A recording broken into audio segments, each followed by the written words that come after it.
திருக்குறள் குறள் 28. மனத்துக்கண் மாசிலன் ஆதல் அனைத்தரன் ஆகுல நீர. ஒரு சின்ன கிராமம். அங்கே ராமசாமி என்ற தந்தை மிகவும் ஏழை. அவனுடைய ஒரே சொத்து அவனுடைய மகன் கார்த்திக். ராமசாமி தினமும் வேலை செய்து கஷ்டப்பட்டு சம்பாதித்தான். ஒரு நாள் கார்த்திக் கேட்டான், அப்பா, நம்மிடம் பணம் இல்லையே, நான் பெரியவனாக மாற முடியுமா? ராமசாமி சிரித்தான், மகனே, பணம் இல்லாதது குறை இல்லை, மனம் கெட்டால் தான் குறை. கார்த்திக் அந்த வார்த்தையை இதயத்தில் பதித்தான்.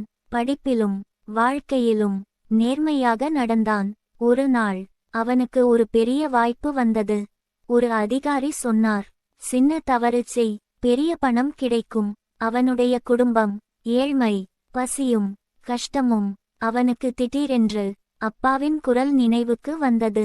மனம் கெட்டா எல்லாம் முடியும். அவன் அந்த வாய்ப்பை மறுத்தான். அந்த இரவு பசியோடு தூங்கினான். ஆனால் மனம் சுத்தமாக இருந்தது. சில மாதங்களில் அவனுடைய நேர்மை அனைவருக்கும் தெரிந்தது. அவனுக்கு உயர்ந்த பதவி கிடைத்தது.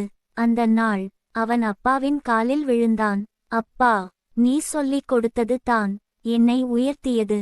அப்பா கண்களில் கண்ணீர். அதனால்தான் திருவள்ளுவர் சொல்கிறார், மனத்துக்கண் மாசிலன் ஆதல் அனைத்தரன் ஆகுல நீர. திருக்குறள் மனதை தூய்மையாக்கும் அமுத நூல். Thank you for watching. Like, share, subscribe. Next story on Saturday.